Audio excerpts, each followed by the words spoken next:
एक चीज और जो कि हमारे ऊपर वाजिब कर दी गई है वो ये है कि अगर कोई शख्स साहिब निसाब है, साहिब निसाब वो शख्स कि जिसके पास 52.5 तोले चांदी या इसकी कीमत के बराबर हमारे पास दौलत मौजूद है, किसी भी सूरत में हो, वो शख्स साहिब निसाब है। तो वो शख्स अपने माल में से सदक़े फित्र अदा करेगा, गुरबा तक, मसाकीन तक, फुकरा तक सदक़े फित्र पहुंचाएगा।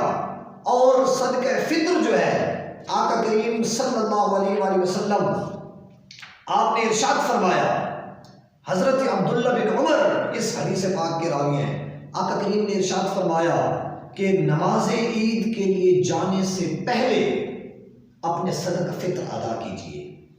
यानी ईद की नमाज से पहले पहले हमने सदक़े फित्र अदा करना है। और सदक़े फित्र की जो मिकदार है, इसमें अगर आप गंदम को देखते हैं तो वो 2 किलो और 125 ग्राम तकरीबन बनती है। उसकी कीमत के बराबर हमने सदक़े फित्र अदा करना है। आप अपने इलाके के हिसाब से उसकी कीमत देख लें कि गंदम का क्या रेट चल रहा है, तो तकरीबन 2 किलो और 125 ग्राम के हिसाब से आप गंदम की जो कीमत बनती है, ये मैं कम से कम बता रहा हूं, आप खजूर पर भी अदा कर सकते हैं, किशमिश पर भी अदा कर सकते हैं, उनका वजन 4 किलो के एतबार से है।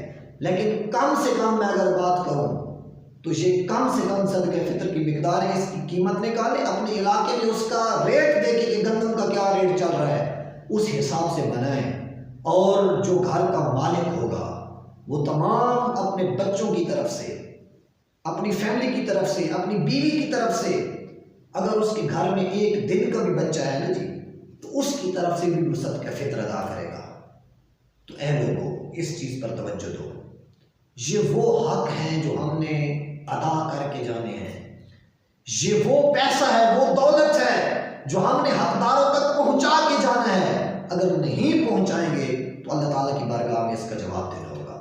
नमाज ईद से पहले पहले इसको अदा करें, बल्कि आज से ही कोशिश करें कि हकदारों तक हक पहुंच जाए, ताकि गुरबा भी ईद की खुशियों में शरीक हो सके, ताकि फुकरा भी ईद की खुशियों में शरीक हो सकें, और हमारे ऊपर से ये जो वाजिब है ये उतर सके, ये अदा हो सके, और हमारी जिंदगी हमारे लिए आसान हो सके। अल्लाह ताला की बारगाह में दुआ करते हैं, अल्लाह ताला ने समझ के अमल की तौफीक